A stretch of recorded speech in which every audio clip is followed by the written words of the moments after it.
You know, in this incredibly fast-paced world we live in, our self-esteem, it's not just some vague feeling, is it? Not at all. It's fundamental. Yeah, it really shapes our lives, our happiness, how we approach, well, pretty much everything. High self-esteem, it gives you that power, that confidence to face challenges, build good, healthier relationships, and actually go after your goals. Definitely. But, and here's the thing, these negative mental habits, they can creep in almost silently and just erode your self-worth. You might not even notice it happening at first. And that's exactly where something like Stoicism comes in. It's ancient, but incredibly practical. Right. Its core idea is, well, deceptively simple. Focus on what you can control.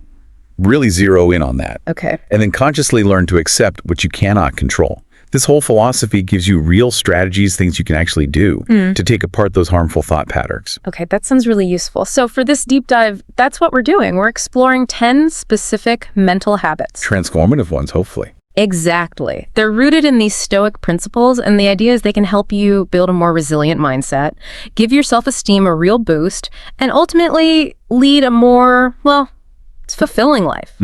Think of this as a bit of a shortcut for you, the listener. Gaining some impactful insights you can maybe start applying pretty quickly. Let's unpack this. Let's do it. So, often the erosion starts inside, right?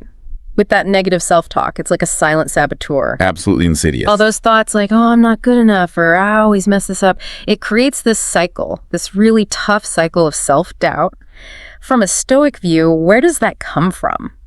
And what's the first step maybe to disarming it? Yeah, that's a great starting point. The Stoics, people like Epictetus, were very clear on this. We can't always control the initial thought or impression that pops into our head. Okay. But what we absolutely do control is our assent to it. Okay. Whether we buy into it, whether we agree. Assent. Right. That whisper of, I'm not good enough. That's just an impression. Marcus Aurelius would tell us to immediately challenge it. Question it. Choose how we react. So don't just accept it as fact. Precisely. It involves what they call prosocia, this kind of constant mindfulness or vigilance over your thoughts, catching them before they really take root and influence your feelings and actions. Yeah. So instead of trying to wrestle the negative thought into submission, you pivot. You use the Stoic principle. Okay, this thought, it's just an impression. I choose my response. So it's less about fighting the thought itself and more about redirecting your energy to your response, which is in your control. Exactly. That's the locus of control. That's a really crucial distinction. And, you know, once that inner critic gets going, it's so easy to start looking outward and fall into that other big trap, comparison. Yeah. The comparison trap. It's such a barrier, isn't it? Leads straight to feeling inadequate. We've all done it, scrolling social media, seeing curated highlight reels. Definitely. And feeling like you just don't measure up. Yeah. And you've hit on another core Stoic idea there. They talked about indifference. Indifference. Yeah. Things like someone else's wealth, their status, their job title, their outward achievements. Ultimately, Stoicism says these are indifferent to your own virtue and your own well-being. So my worth isn't tied to whether I match someone else's life. Not in the slightest, according to the Stoics. Your real worth, the true good, is found in cultivating your own character, your own inner resilience. Seneca often wrote about looking inward for contentment, not comparing yourself outwardly. It becomes about gratitude for your own path, your own journey, not envying what you perceive someone else has achieved. That totally reframes what success even means, puts the focus squarely back on us, on our own character development. Precisely. Okay, shifting gears a bit, another really common one, the fear of failure. This can be paralyzing. Absolutely. It stops people in their tracks. Yeah, prevents us from even starting things we care about. How does Stoicism help us confront that? It feels so deeply ingrained for many people. Well, the Stoics kind of fundamentally challenge the concept of failure as we usually think of it. Oh, so? They'd argue that external outcomes, like whether a project succeeds or fails in the worldly sense, are ultimately outside your complete control. Right. Things can go wrong that aren't your fault. Exactly. So those outcomes are indifferent. Yeah. What you can control and what truly matters for your character is your effort, your intention, your attitude, and crucially, what you learn from the experience regardless of the outcome. So it's not just think positive. No, it's deeper. It's understanding that your character, your virtue, is built not by avoiding setbacks, but by how you respond to them. Marcus Aurelius saw every obstacle as a chance to practice virtue, patience, resilience, wisdom. It's about reframing, Failure isn't a judgment on your worth, it's data. It's a necessary part of growth, part of gaining wisdom. That's a powerful shift from seeing failure as an endpoint to seeing it as, well, a stepping stone. Exactly. What's a practical way someone can really start to internalize that? Because it sounds good, but doing it. It takes practice. One way is premeditatio malorum, contemplating potential setbacks beforehand, not to dwell, but to mentally prepare your response.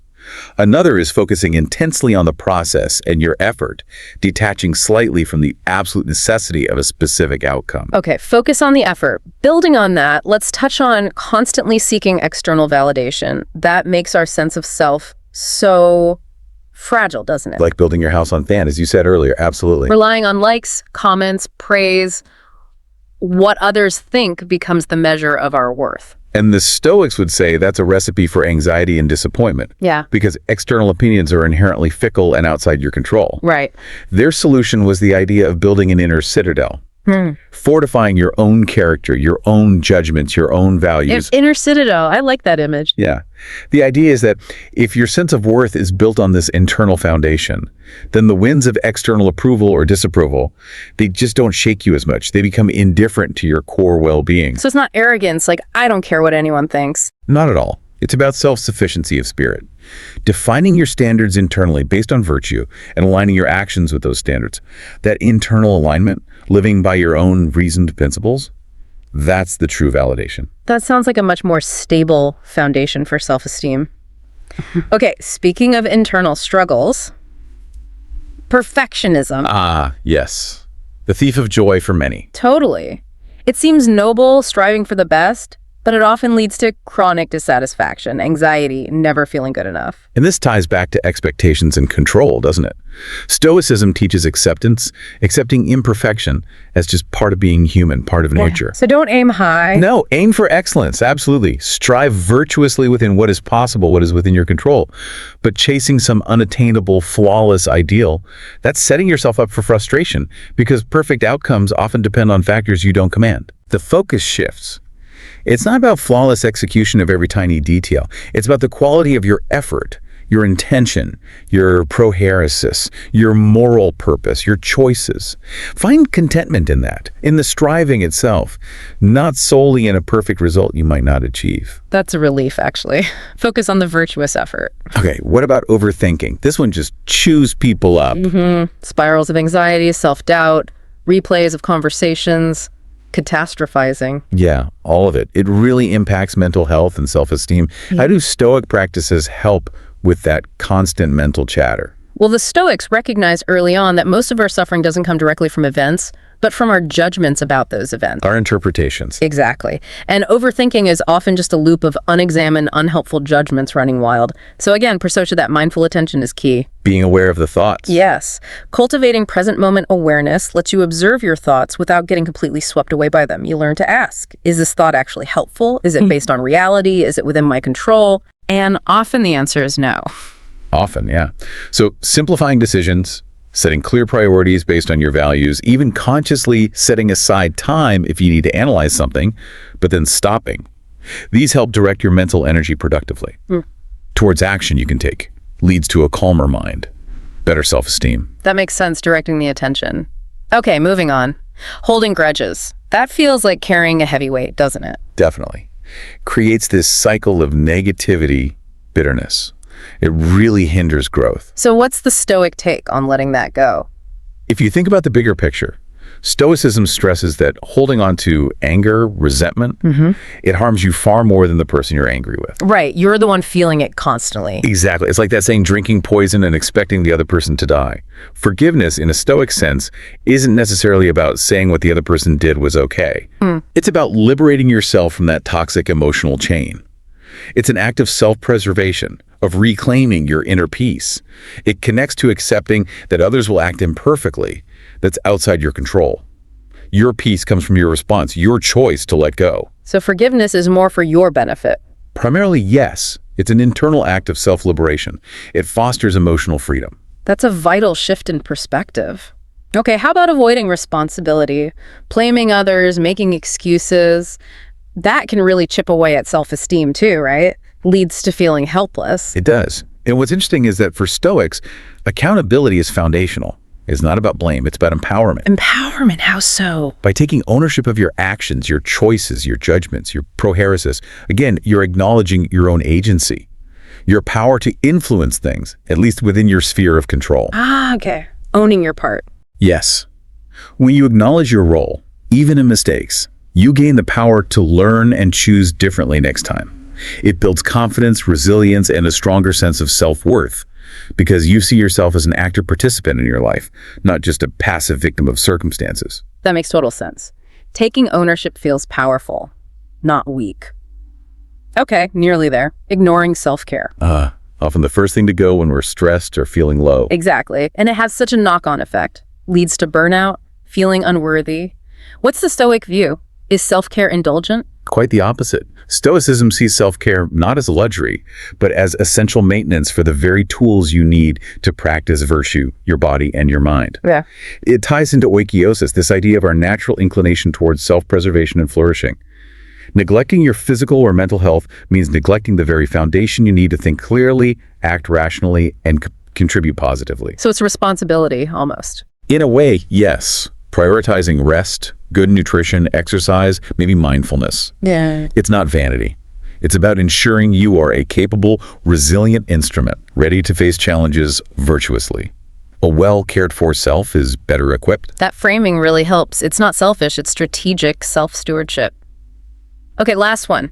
Resisting change. A big one. Change is constant, yet we fight it so often. Yeah, clinging to the familiar even when it's not serving us. It stifles growth, diminishes self-esteem because we feel stuck. And connecting this to the broader Stoic worldview, they taught that change is fundamental to the universe. It's the nature of things. Trying to resist the inevitable flow is futile. It just causes suffering. So just passively accept whatever happens. Not quite passive. The ideal is amor fati, a love of fate. Love of fate. Yeah, it's an active embrace of whatever life throws your way. Seeing every change, even difficult ones, not as a catastrophe, but as an opportunity. An opportunity for what? For growth, for learning, for practicing virtues like courage, adaptability, resilience. By welcoming change, or at least accepting its inevitability and looking for the lesson, you transform it from something scary into a path toward deeper understanding and ultimately a more empowered, confident self. Embracing it instead of fighting it. Okay. So let's just quickly recap then. In this deep dive, we've looked at these 10 habits, these mental patterns that can really undermine self-esteem. Negative self-talk. Comparison. Right. Fear of failure, needing external validation, perfectionism, overthinking. Holding grudges, avoiding responsibility, skipping self-care, and resisting change. Quite the list. It is. But we've also seen how applying these specific actionable Stoic principles focusing on control, acceptance, virtue, our responses can genuinely help improve self-esteem for each one. And it's important to remember, right, personal growth is always ongoing. It's a journey. Absolutely. The real power comes from consistently trying to embrace these principles, cultivating that resilient mindset, enhancing your self-worth. It happens step by step. Every effort you make, however small it feels, truly does matter for your long-term fulfillment. So thinking about all this, if applying these Stoic principles really does empower us to embrace what we can control and accept what we cannot, here's a final thought for you to consider. What deeper meaning, or maybe even unexpected peace, might you find in the very challenges you used to see as insurmountable once your self-worth is truly firmly rooted within?